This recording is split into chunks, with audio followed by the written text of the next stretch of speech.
Welcome to the Strength for Life podcast with Pastor James C. Johnson, a ministry of NorthStone Baptist Church in Pensacola, Florida.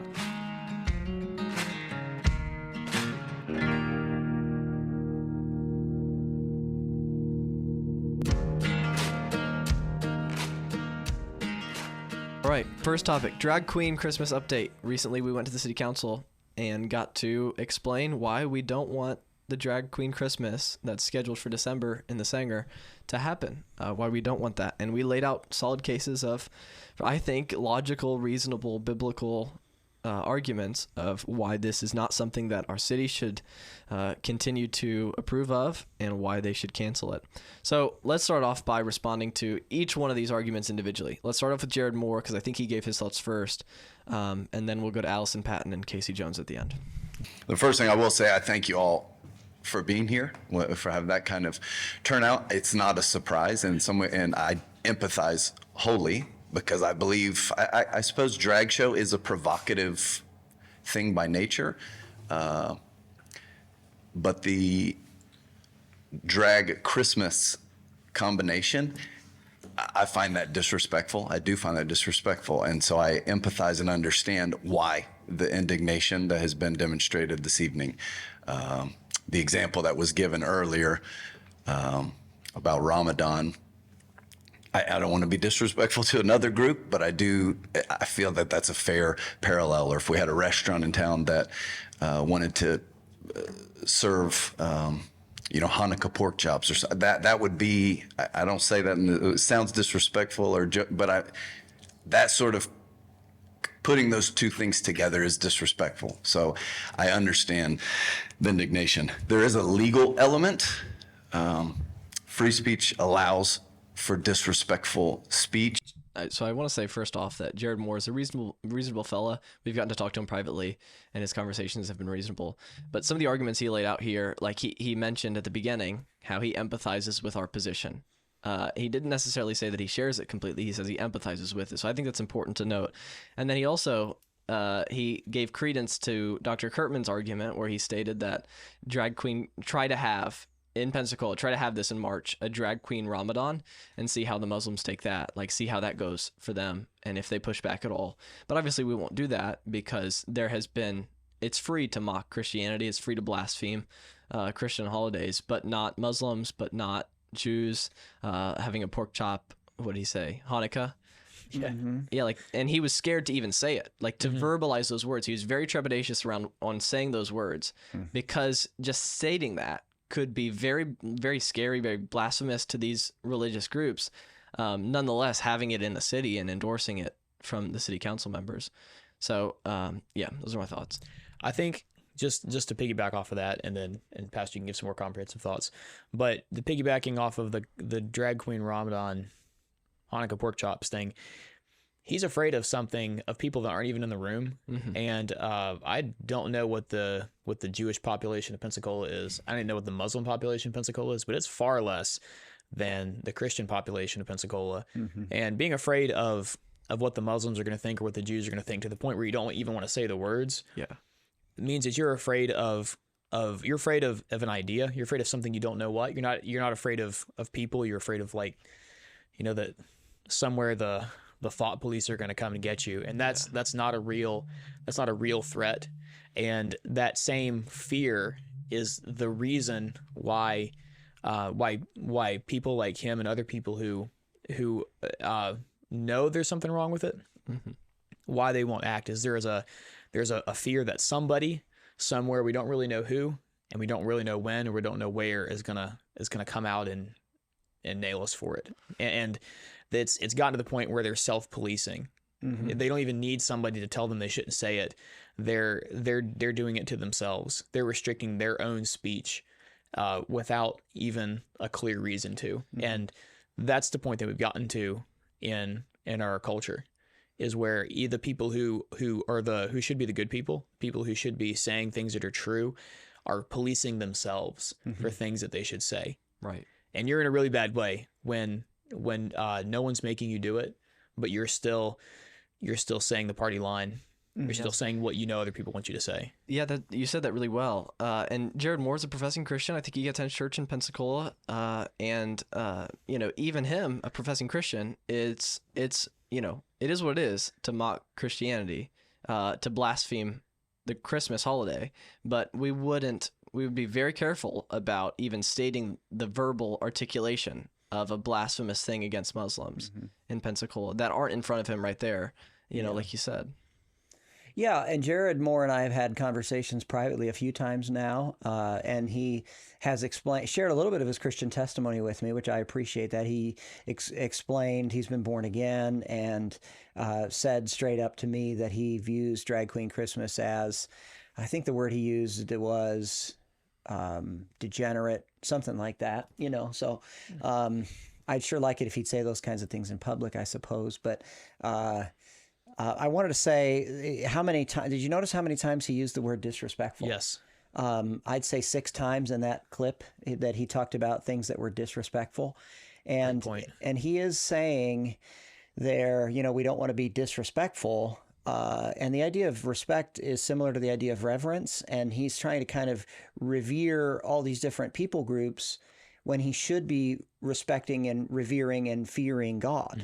And if he could, and I think and some of the other clips we're going to show, I think the same problem occurs where there's a misprioritization.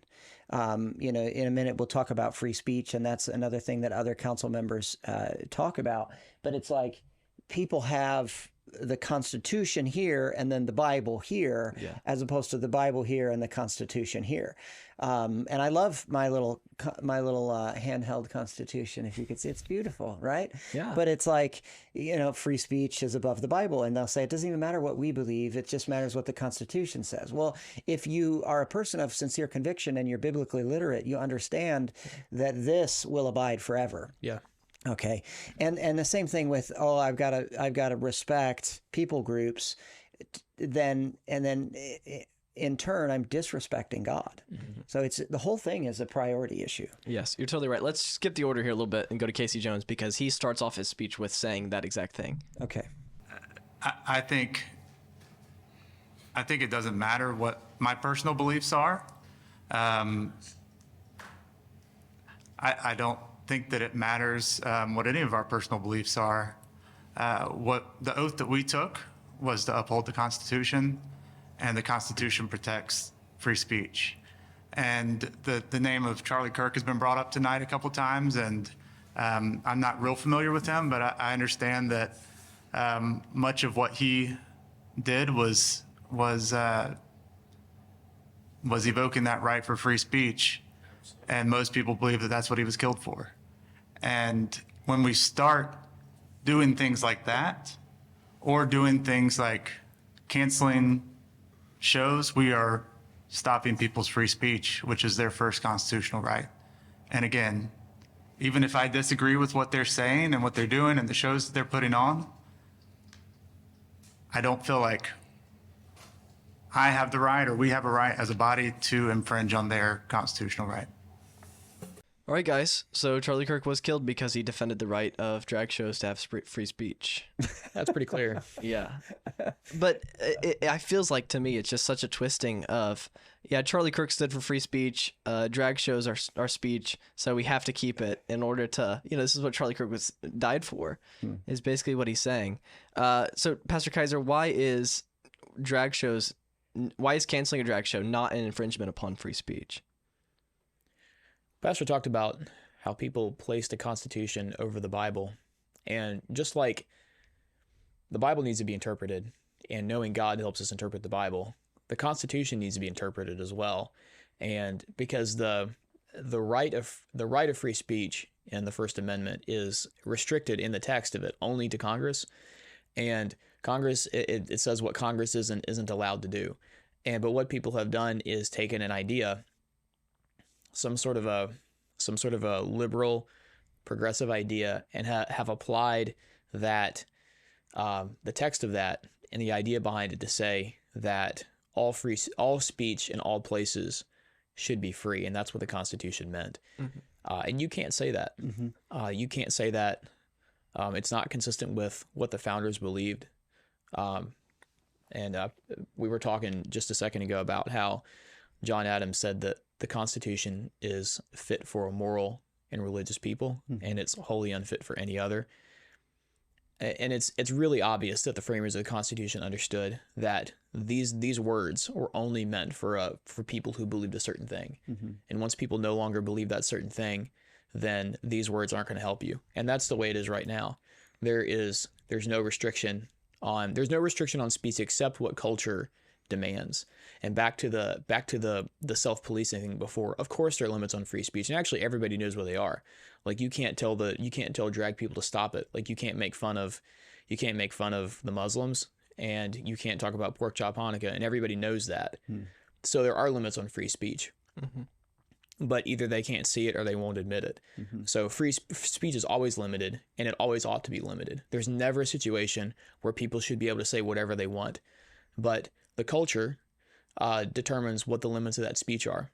And our leaders have the responsibility to limit speech according to what is virtuous before God and what is good for the people that they govern. Yes. Like he's a leader. He has no obligation to let people say whatever they want. He's a leader. What he finds disrespectful, and in a sense he's right. Like it doesn't matter what he thinks. He has an obligation to behave morally, and he's not going to do it. Like this man's not going to do it. And some of the other city council members, maybe they know they ought to, but in the end, that pressure from culture is so strong that this idea of speech is something that they will probably, unless something changes, they will carry on with that idea of speech above the text of the Constitution, above the Bible, above everything else. Yeah. Let's say you've used this example before, but Pastor Kaiser, let's say, for example, there were a Ku Klux Klan rally that was scheduled to be held in the Sanger. Do you think Casey Jones would say he said, it doesn't matter what I believe about the KKK racist. Do you think he would say, it doesn't matter what I believe, I have a right to defend free speech and defend the KKK right to speak freely as much as he does the drag show right to speak freely? Well, that's, Andrew, what we call a rhetorical question, where the answer is obvious in the question. Yeah. Just by raising it, you know that that's another place where where speech is limited. Yeah. And so somebody has to have the guts to say, this is right, and so this is where we're going to draw the line.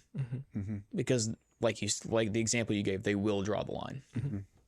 Well, and I think it's interesting, too, that we clarify what like corporate standards are for communication. So because of this Charlie Kirk situation, the state of Florida has issued corporate standards. You know, they fired a bunch of people in public schools for saying derogatory things about the Kirk assassination, and rightly so. Yeah. And it's a corporate standard. Okay, so is that an infringement on the free speech? I don't know if you read it. I don't know if you saw it, but somebody sent it to me. One of the teachers in Todd put it in the church. Signal chat. Yeah, and so they address free speech in there, but then they also say you work for the public school system in the state of Florida, so it's a corporate standard that we're not going to let you put on social media hateful things. You know, this is a very sensitive topic. We need to show reverence or respect in this scenario. So I like that because it's sensible and it's reasonable. I was going to say too. An individual, and so here's my point, as far as corporate standards go, like the Sanger is a taxpayer subsidized facility. Who owns it? The city owns it, which means the people own it, which means if the state of Florida is going to have corporate standards, that there should be some corporate standards. So in the way that people think free speech applies, it doesn't apply in these corporate kind of settings. Another example is Andrew McKay spent 4 hours talking about Drag Queen Christmas on news radio here in Pensacola, and he talks, and I think his issue too is the Constitution above the Bible. He can quote the Bible. I'm very impressed with a lot of his biblical knowledge. But he said to me, and I've known this before when I've been on Pep Talk over there, and before he was the host of it, or whoever is a female that was the host of it back in the day, she actually asked me when I was a guest on Pep Talk, please don't reference Bible verses directly. And they've said that to Andrew McKay as well. It is fewer Bible references would be good. Okay. And I'm fine with that, honestly, if you work for that corporation, because that's a corporate standard. Okay. But he's saying, like McKay would say, well, drag queen Christmas, you can't censor them because that's an infringement on their free speech. I'm saying that the Sanger is a corporate, it's a corporation owned by the city. So it's like if he's okay with his boss telling him don't quote scripture on the air because it's a corporate standard, we need to say, yeah, well, we need to have corporate standards for this Sanger Theater as well because it's owned by the city. It's not an issue of free speech as it is, let's just have reasonable standards about conduct in an entity that we own. It's not like, go out on the street corner and say and do whatever you want. No, this is something owned by people, subsidized by people. Yes, it's very true. Miss Patton, in the next clip we're going to see, she made the statement of, like, we can't stop it because it's infringement upon their free speech. But then she says, in the next sentence, she says, she said, I would be for a conversation about having standards. Wait, isn't standards an infringement upon their free speech? She's just not willing to do it yet. Yeah, they haven't set it up yet. Yeah, she's willing. She said she's willing to make standards in the future, which I don't necessarily believe her, honestly. But she said she's willing to set up some standards in the future to make this not happen. But she said we can't do it now because it's infringement upon their free speech. How is standards in the future okay, but not standards right now? Well, and before you show the clip, will you make the point that you made when you addressed the city council? Because it kind of speaks to what he's talking about here. Oh, yes. You talked about preventative things in the future. Oh, yeah. So there's I can't remember the name of it, but it's like basically a 3-step process. It's something like the laws of inaction, and there's 3 steps to it. The first step is it's not happening, and so we don't need to act. And the second thing is it is happening, but it's not a big deal, so we don't need to act. And then the third step is it's happening and we can't stop it, so it's too late to act.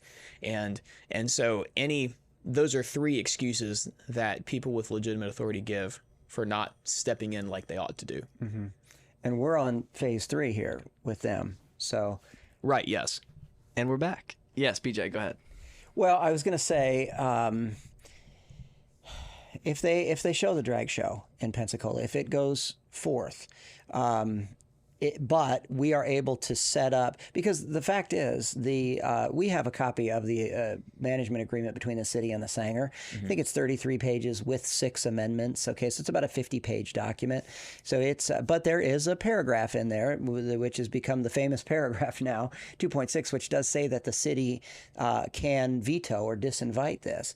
And I'm glad they reserve that right. And then the elaboration that the city put out more recently also restates that based on certain conditions, if they view anything held at the Sanger as injurious to the public welfare of the community.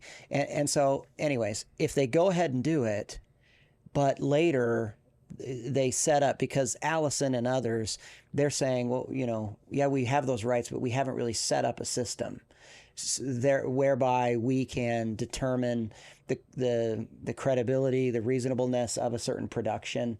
So they don't have a system. So that's why they're all spouting off about free speech, is they have that right to veto it in the contract, but they haven't set up the how-to procedure-wise. And so anyways, we might lose on the, okay, don't have it, we don't want you to have it. They might still go ahead and have it. But after the fact, we could win if we get them to set it up, get them to set up some kind of procedure so that we're not in this situation again in the future. And I think part of the problem is pushback. There will be some gay organization somewhere that gets wind of it and sends nasty letters to the Sanger, or there are people who are gay and lesbian and all sorts of things in Pensacola, and would probably say something. Mm-hmm. And so there might very well be pushback. I think what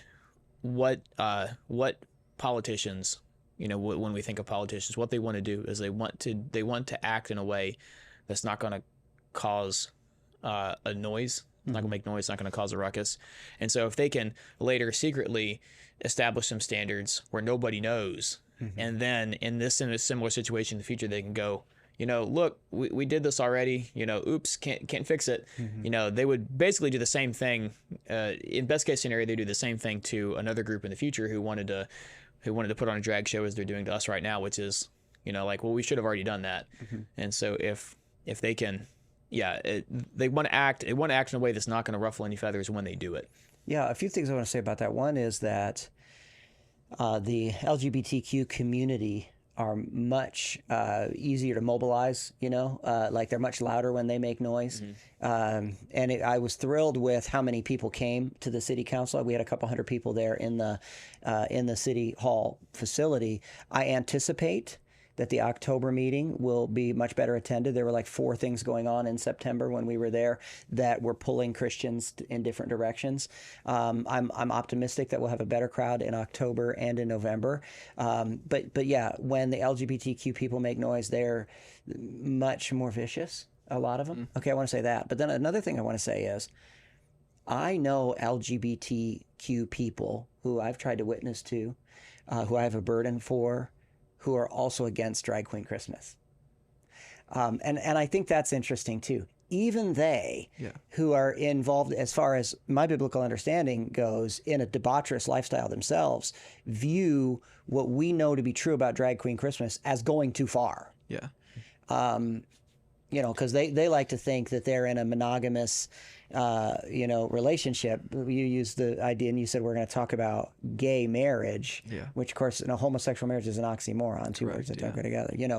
But they're still trying to be monogamous and have a sense of fidelity, even in that debauchery. So they look at Drag Queen Christmas also as a mockery. So not only are Christians outraged by it, but there's even people in the LGBTQ community that would be disappointed in it and don't want it. Yeah, I think there is an unfortunate, I don't know how much we want to go down this tangent, but there's an unfortunate feeling in Christian culture that we've kind of made tolerance an idol, where we say we're not going to push back. Like the Muslims, if they had a Muslim drag show mocking, a Muslim holiday, the Muslims would push back, and that's why they wouldn't do it. And same thing with Jewish people, like there'd be outcry, there'd be public craziness because they wouldn't do that. And I wish Christians could see through the whole fake tolerance thing of, no, we can't just put up with blasphemy of our religion. We actually can't do that. And like the moment that Christians in Pensacola and in the United States say, we're not actually going to put up with constant mockery, constant blasphemy anymore, and we're actually going to stand up and fight for ourselves and fight for the true religion, the only one true religion. Like Islam is not true, and Judaism is false. It's a false religion, and Christians, we have the truth, and so why are we pretending like we don't? If that room had been full of any other group, like literally any other group as it had been Christians, then there wouldn't have been the same kind of order. The pledge to the flag that Jared Moore commented on in his opening wouldn't the pledge wouldn't have been as strong. They knew they had nothing to fear from that group of Christians that were in there. Yeah, and I mean, as many as were there who were full of the Holy Spirit are full, have the fruit of the Spirit, and so I'm sure you can sense that in a room. But you bring in the Muslims, you bring in Jewish people, you bring in LGBTQ, that's a different spirit. And they're always going to be more aggressive. And they're not going to say the same things about free speech. They won't 100%. The people who support the drag show, LGBTQ allies, they're not going to say the same things about free speech, and the city council wouldn't hold them to the same standards. Another thing I want to say is a lot of people saw the WEAR summary of what happened at City Hall, which I think was just a 1.5-minute story, maybe 2-minute story. And I referenced us knowing the debauchery of what's happening at Drag Queen Christmas because we have, from a 2002 Drag Queen Christmas, an excerpt of things that occurred in that. Okay, so people can find this stuff on the internet, but the WEAR... 2022? Yeah, did I say it wrong? 2002, yeah. Okay, yeah, 2022. So 3 years ago. Yeah. Okay, and it's the same production. It travels all over. They've been doing this now for years. Okay, so it's terrible. But when WEAR showcased it, they showcased it as the most reasonable way to showcase drag queens, as if it's friendly and it's just fluffy and it's fun and that we're just terrible. And I mentioned to the church on a Sunday morning that I might on our Strength for Life channel publish that minute and a half of how evil it is. And it's awful. It's It is awful. As bad as you think it is, it's worse. Yes, and that's why I haven't published it yet. But the WEAR, they're trying to show it as just some guys that put some makeup on. Right. I mean, they really try to. Yeah. I think we do have a misunderstanding of what drag shows actually are. One of the questions I asked the city council members when I had them on the phone, many of them I asked them this question. I said, hey, have you ever watched a drag show before? Have you ever seen what goes on in one of the drag shows? And the resounding response was no, never seen one, don't want to see one, have no desire to see that. And then I suggested, I said, hey, I've got this clip that might be able to better help you understand what goes on in a drag show. Because it's not this cute little, let's a little dress up as women thing. No, it's quite vile, actually. Yeah. And all of the city council members denied my request to send them a thing because I think they kind of know deep down that if they were to really come to terms with what they're being okay with, Yeah. it would sear their already seared conscience. Well, right now, we're trying to make sure we don't make enemies where we could find friends with the city council. And I behind the scenes, I'm talking to different ones, and I have meetings with different ones. But I did send that snippet to Jared Moore, and I'm sure he watched it. I would assume he did. But what is going to happen, if they go through with it and they basically ignore taxpayer concern as Christians communicate these things to them, if they ignore it, we could finally decide to put that out there on the Strength for Life channel and say, Jared Moore and Casey Jones and all these they're okay with this. Correct. And then show it. Yes. They've seen it and they're okay with it. And they don't want that to happen. So they better not be okay with it. They better not let that happen in a taxpayer subsidized facility. Right. And that's, doing sexually perverse acts to try to be mild about what it is not free speech, actually, at all. Right. It is debauched, depraved activity. And the taxpayer funded part of it is only a legal angle. As leaders, they shouldn't permit anything like that for whatever reason. Yes, and they fear a lawsuit, apparently. Yes. But you made the point to me the other day, the city gets sued all the time. They do. Let's go ahead and just stand for righteousness and, have a little bit more liability. Yeah, well, I got to talk get to the God's mayor. blessing with some liability. Yeah, I got to talk to the mayor afterward real briefly. And the city does get sued all the time. They just got sued by Gulf Power recently. Like millions of dollars, just left and right. They get sued because they're the city, and it happens. But they're not willing to get sued over something that's righteous where they're in the right. But the thing I said to the mayor privately was I just told him quickly that it's worth the lawsuit. And I said, Mr. Mayor, stand for righteousness because when your kids look back on, my dad was mayor, they'll see that you took a stand and you did what was right. And I said, you're a reasonable person, and I think you know in your conscience what's right and what's wrong in this situation. Yeah. And it's worth the litigation. It is worth all the pushback and blowback that you receive. It's a great thing to say to the mayor. I'm glad you said that. Yeah. One of the worst feelings that I've had is when I knew something that was right to do, and I just folded. Yes. And I have to look back on that later and go like, I definitely failed. I definitely failed in that situation. It tells me something about who I am, and like I can never go back and undo that. And it's a $50,000 buyout, I mean, so there may be more litigation and more money, but $50,000 to the city is not that big of a deal. Yeah.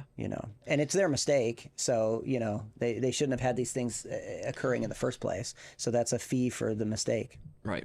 Let's play Allison Patton's comments and then we'll wrap this topic up.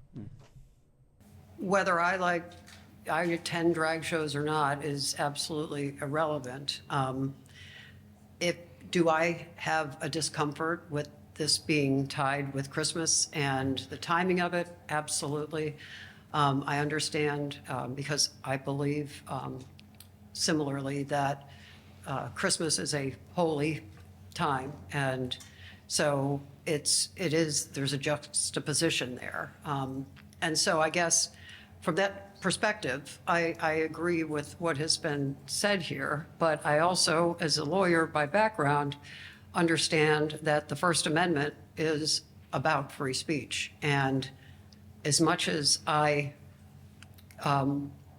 understand where all of you are coming from, and I appreciate, honestly, the amount of passion that is behind your position and your comments here tonight, I think that is the overriding factor here. And so, I think there should be a discussion, if we want to have it, about whether we should have acts, whatever they are, whether drag shows or anything where there's lewd and lascivious behavior in the Sanger, we should have that conversation. I'd be very much in favor of, standards if that is something that that we should be discussing. But as it relates to this particular show, I don't know that there is much that we can do about this right now. So, and I do think it will expose the city to potential liability. So Christmas is a holy holiday, but we just can't treat it like it is on the city level. We just can't defend Christmas as a holy holiday, but it is. It's a holy holiday, guys. Believe me, it's a holy holiday. But we can have drag shows that mock it and mock the birth of Christ. But remember, it's a holy holiday. Yeah, one thing that this issue and the assassination, the martyrdom of Charlie Kirk, and other things have done, and COVID did this back in 2020, is to reveal where people really are. And God does that. He uses these situations to make it obvious to people where they actually stand, and regardless of what they say about it. That's part of what happens over time. Is what you actually think and who you actually are becomes obvious in situations like this. And with what I said earlier, I want to just say it again. Her issue is she has this above this. Correct. That's the whole point she's making, is this is more important than this. And she needs to understand what John Jay said, the first Supreme Court Justice of the United States, that the Bible is the best of all books. It is the Word of God, and it teaches us how to have happiness in this life and in the next. And John Jay said, obey its precepts, And so she needs to go and read some John Jay. That's how I feel. Remember, Pastor Johnson, this is not a theocracy. If you're there, you'll get that joke. Yeah. Okay, speaking of America being a theocracy, I mentioned at the beginning homosexual marriage in 2015, I think it was. Is that correct? Yeah, 2015. You're talking about Obergefell? Obergefell versus Hodges. Yes. V. Hodges. Yes, June of 2015. Yeah, I was 9 years old. 10 years old? I was 10. I was enraged. I was full of righteous indignation. Right. I was a Baptist pastor, and the White House was lit up in the gay flag colors. Barack Obama did that. Because you were on the news talking about this, and this isn't the first your rodeo with pushing back against sin. Like that right. Was back then, 2015. I wrote an article entitled God's Good News for the Homosexual, through which I gave the gospel, but I also expressed what I think is a biblical kind of wrath about the issue. Now, here's a question for you. That was 2015. This is 10 years later. What has changed since the time you wrote that article? Well, the country has gotten more fleshly, more vile. We're further down the Romans 1 road. Those are the things that have changed. Less innocence. And of course, the internet has, aided that, accelerated that with just the easy accessibility to debauchery. So lots of things have changed. The spirit of the nation has changed. We've just, because Pastor Jonathan, before all 50 states, I think we went from it was legal in 2 states, and then it was legal in all 50 states. Right. Yeah. Before 2002, I think it was 2002, there was one state in 2002 where you could go and do the gay marriage thing, But so before that, it was criminalized. Sodomy was criminalized. That's amazing. Yeah. And I'll just say something bluntly here, because one of my godly deacons at Temple said it to me, and he was a godly deacon, one of the godliest deacons I've ever known. He said, whether you were caught pitching or catching, you went to jail for it. That's the way Brother Shockley would say it. I mean, and he would say, Pastor, don't say the word homosexual in the pulpit. Say the word sodomite in the pulpit. It's a more biblical word. It's different. Yeah. And and that was the mindset of godly people, and whether they were saved or not, just even secular people were outraged by that. And now, and back then too, the statistic was less than 1% of the people were gay, or involved in that kind of a lifestyle. Now it's over 20. And of course, the percentage is huge. And back then too, Pastor Jonathan, you asked me what's changed. Back then it was one TV show, Will and Grace, that portrayed a gay couple. Now it's every other TV show, and it's every other commercial or more. Yeah. So it's all over the place. Right. And the reason we have to push back against homosexual marriage is because the Bible demands that we do that, The Bible says that this is what marriage is. God defines marriage. And so, gay people don't get to define it, and legislators don't get to define it, actually. God does. And the reason that we push back against drag shows is because God says this is an abomination to me. And so our faith is what demands us. And then the reason that we're compelled to speak on these topics is because who else will?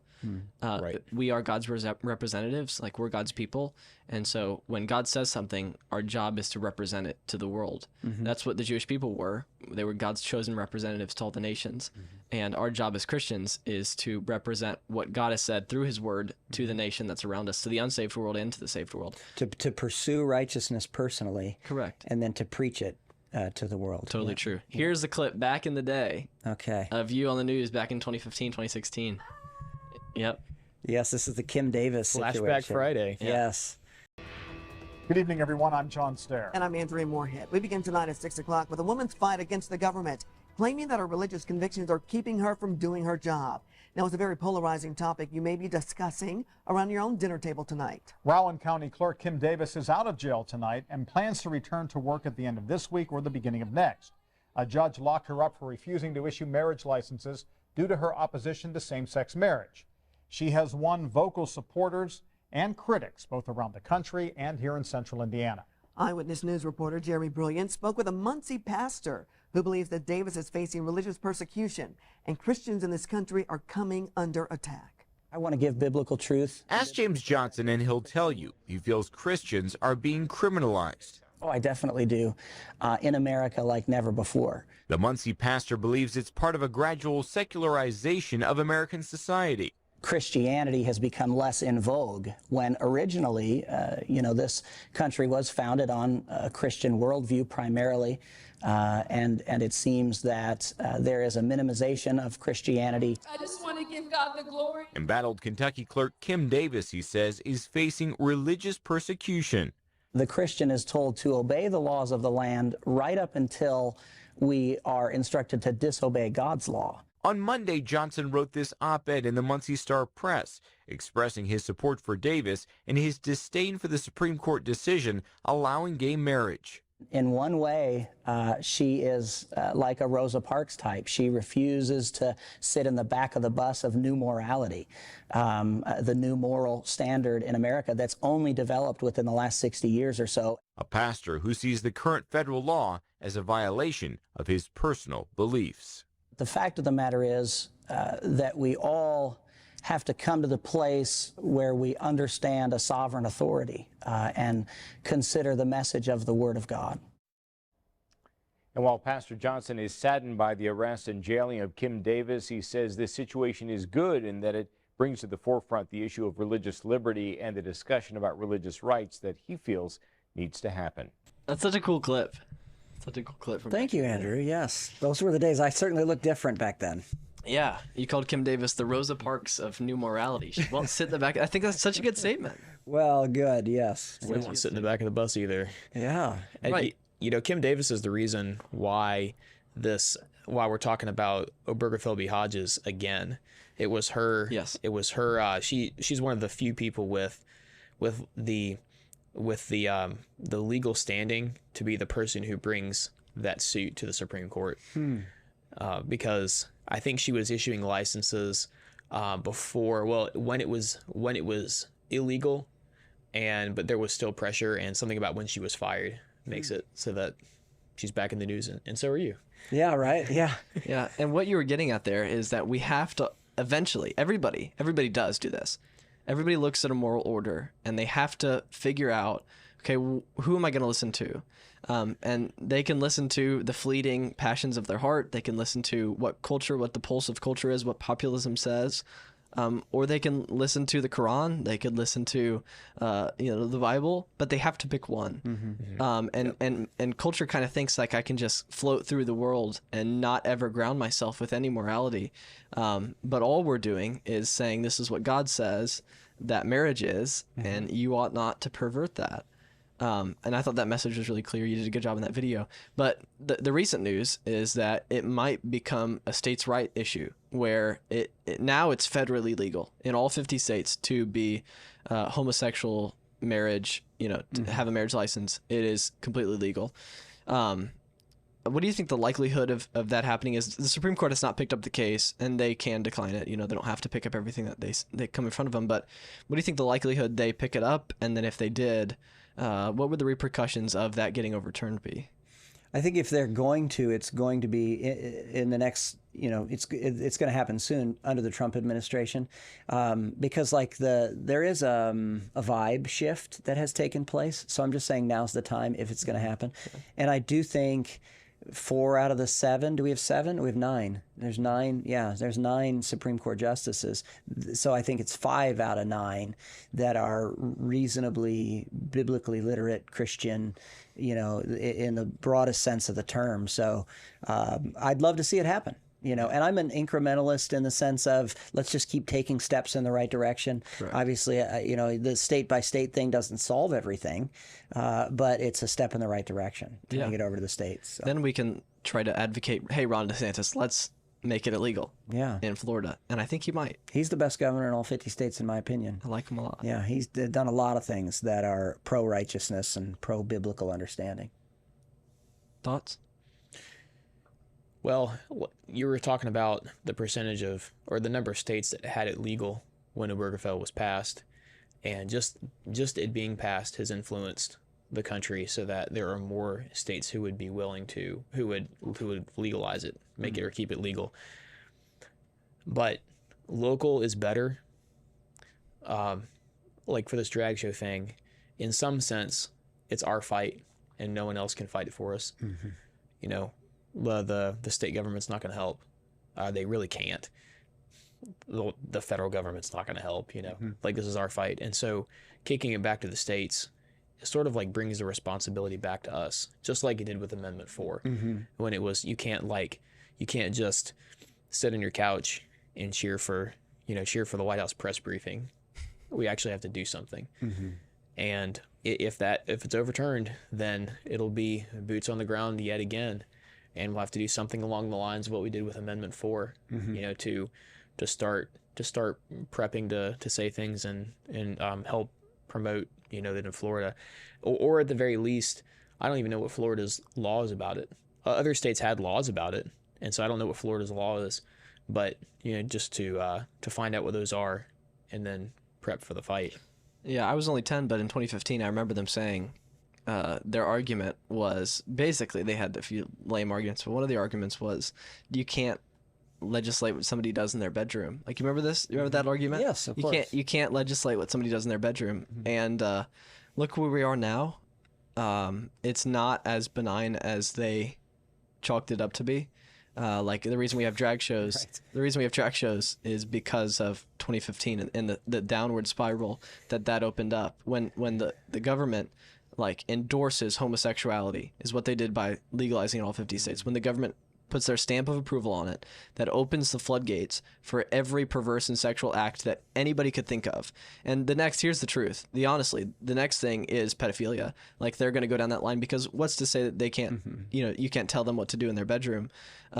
It's just going to continue to go down if we don't 180 this. And the government, by the way, does tell people what to do in their bedroom.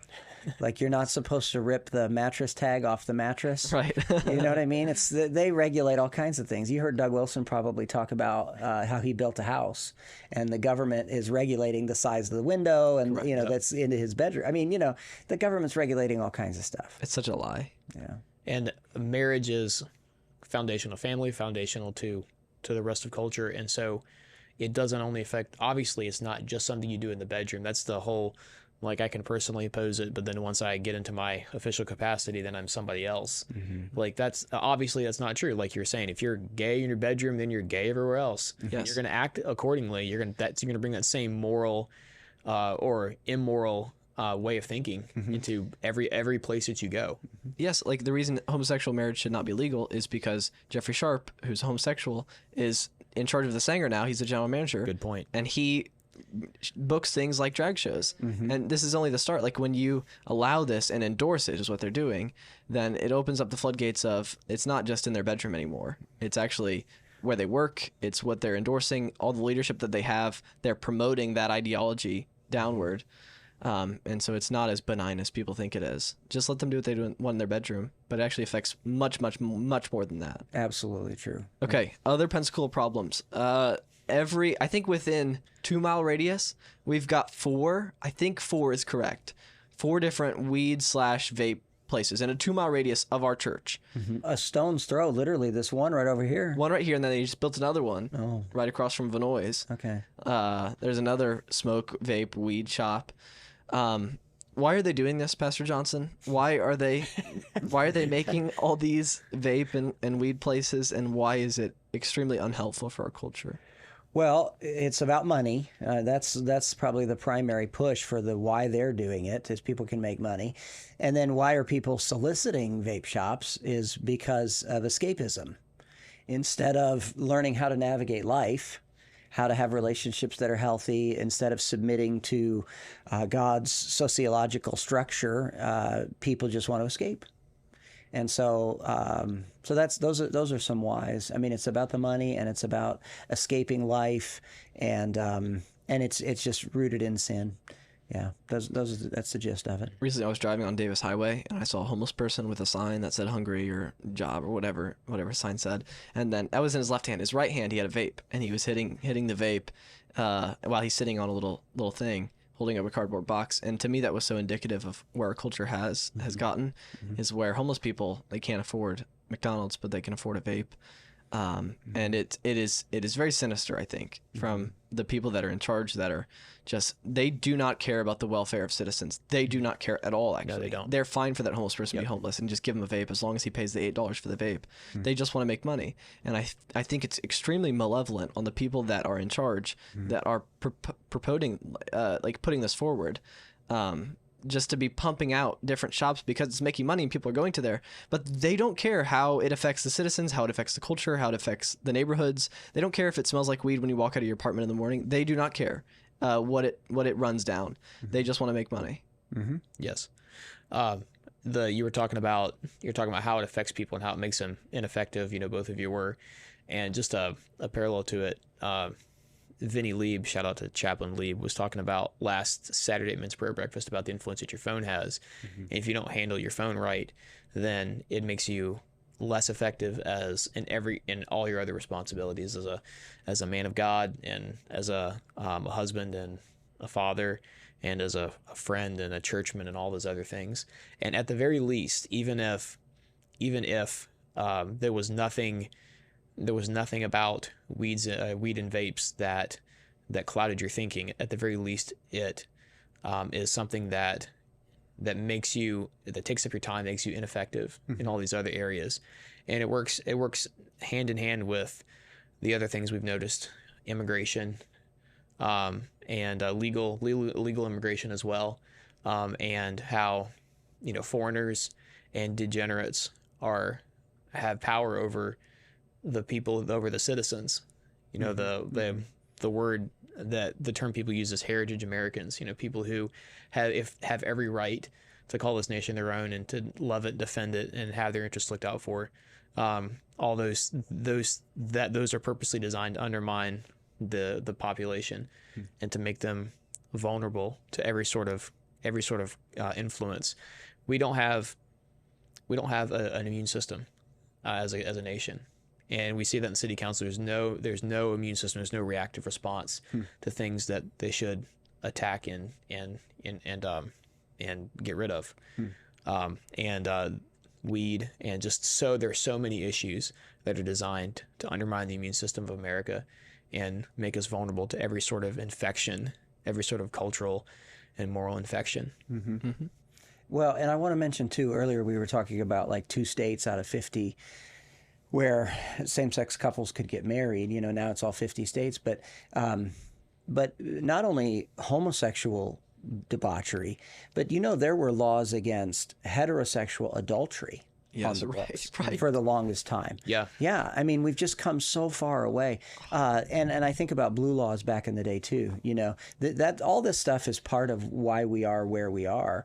When you don't prioritize Sunday and you don't prioritize gathering with a healthy faith family and community, well, then people do indulge in escapism, and they do, you know, they don't have accountability. They don't have the structure, the spiritual structure, the sociological structure, the mental stability. They don't have it. So they end up going off and just doing a whole lot of evil. So yeah, that's where we are now. Church is the place that reminds people of their responsibility before God. Like every time you come in, you're reminded your responsibility is to fear God.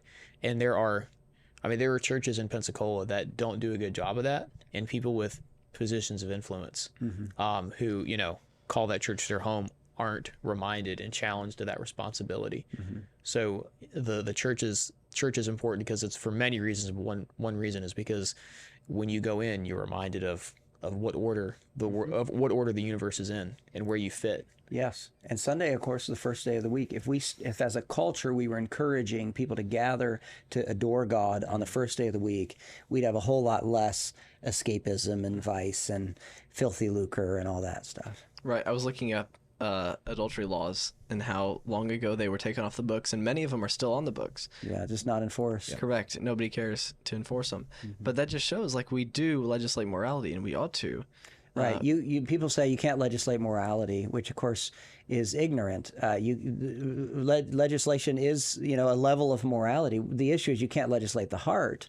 Okay. But if we have a society that's promoting righteousness, it'll impact the hearts of people. That's right. Yeah. That's right. Okay, let's segue to the last topic. Multiculturalism. They say diversity is our strength, and we live in one of those cities in Florida where we get a lot of immigrants. And more of the past few years, I've gone into places, and not just Mexican restaurants, and they're speaking Spanish and only Spanish. And occasionally, You know a little bit of Spanish. Are you tracking? Well, the Spanish that I know is random nouns, and then I can put the context clues together and figure out what they're saying. And your fiance is fluent in Spanish. She is. Yeah, so if she's there with you, she can eavesdrop. She does, and we have used this many times. Yeah, good. It's like a superpower. Yeah. Yeah. It's great. But what's not great is a bunch of people that are in Pensacola that have no desire to assimilate, and they take the culture from Mexico, Venezuela, Colombia, wherever they're at, and they bring it and they plop it right down in Pensacola or in New York or San Francisco, and they have no desire to look at the culture that's around them and say, hey, this is an awesome country. Let me embrace this awesome country and let me speak their language and let me learn their customs. And it's very obvious, but like if we were to go to Mexico and pretend that we could set up an American city in Mexico, that would be so stupid because we couldn't. They wouldn't allow that. It would be like, what do you not like our country? Do you not like our customs? Why are you coming here if you don't want to embrace our country? And similarly, it's the case for America, where they come to America and they want to use the freedoms that we enjoy, and they want to benefit from many of the resources that our nation is provides them with, but they don't want to assimilate. They have no desire to share the morals of the country or assimilate to its customs. Pastor Kaiser, why is that a dangerous thing for our city and for our nation in general? Because we talked about the founding a lot, and the founding assumed a certain way of looking at the world. And if you're going to have any group of people, civilization and order is so fragile, and it requires people who are on the same page, more or less, who believe the same thing, and they're willing to hold each other accountable to the things that they mutually believe. And if you don't have that, then you don't have a country. And then you're asking for fights like we're in right now. You're asking for fights between groups who believe things that can't be reconciled, that you can't unite under one umbrella.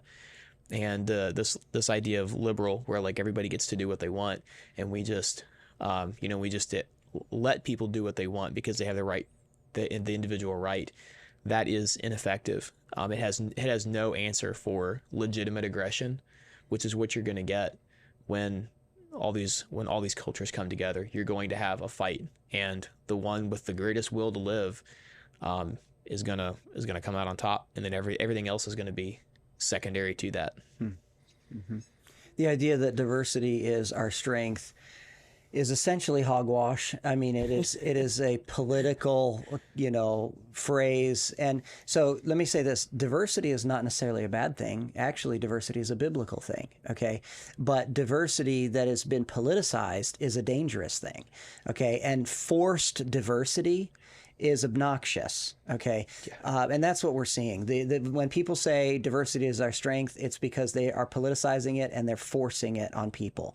So diversity is a biblical thing in a good way, in a healthy way. Like Paul said, I'm not ashamed of the gospel of Christ, for it is the power of God unto salvation to the Jew first and also to the Greek. There'll be diversity in heaven, of course. And we're in the book of Revelation on most Sunday mornings, and so we see diversity in heaven. I'm even thinking of the diversity in the first century church. In the book of Acts chapter 13, a fellow named Niger is mentioned, Acts 13:1, and he's a black man of African descent. I mean, the gospel is for the whosoever, red, yellow, black, and white, okay? Right. So diversity is not the problem. The politicization of diversity is the problem. The weaponization of diversity is the problem. So I find it all just obnoxious and unnecessary. That's how I feel about it. Andrew, let me say this. What is our strength then? If diversity is not our strength, unity is supposed to be our strength. Correct. And what is it that the first century church is unified around? The Lord Jesus Christ, okay? And the diversity and the unity that's represented in heaven. They're singing his praise. They're adoring him. We're supposed to be the United States of America. I don't think we're a strong country, by the way, right now, because we're such a divided country. Mm-hmm. And so we can keep funneling in a diverse population. That's not going to make us stronger. Correct. The only thing that's going to make us strong is if we get unified around thus saith the Lord. Yeah. That's a great answer. Fantastic. And in June 27th, I am going to, Lord willing, I'm going to marry a half Colombian woman. And that's diversity. She's not completely white, and that's okay. The diversity is not the enemy. The reason our marriage is going to work, and hopefully, Lord willing, is because we share the same values, and we both recognize you're unified around the Bible. That's right. Yeah. And we have a common framework, understanding about the world, about what God says, about how family should run, how marriage should work, and then we'll take that unity on that foundation, and we'll work from there. Mm-hmm. So diversity is not the enemy, like you said. Mm-hmm. It's fine that she's Colombian and I'm white. That's fine. Mm-hmm. What matters is sharing the morals, ideals, attributes, having those things in common. And what we have is groups of immigrants and other people who come into this country and have no desire to share the ideals or customs or language of our country. And that actually separates us more than anything else. Mm-hmm. African Christianity looks different than Chinese Christianity, which looks different from Eastern European Christianity, which looks different from American Christianity, because we're different people. Mm-hmm. And the gospel unites us in the thing that is the most important.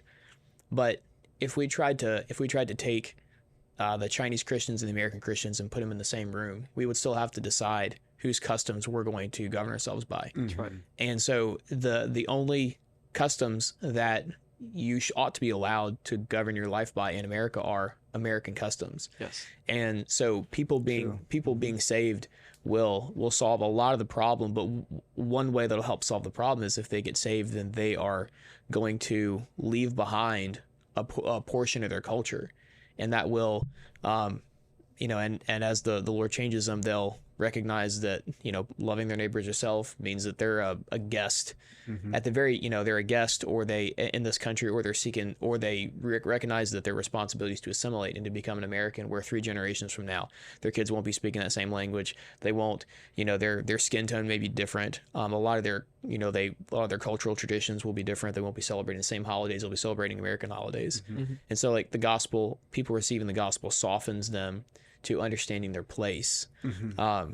And because you have to have that as well. People who think that once they get saved, then now they're just as American as anybody else. Mm-hmm. They're ignoring what sanctification does. If you come into another country, we talked about this with missionaries that go into another country, and because they're Christians and because they want to reach the people in that country, they assimilate themselves to become as much like that country as the Bible will let them. And it's this because they recognize what's most important. They recognize what their priority is. And it's the same thing for people that come here.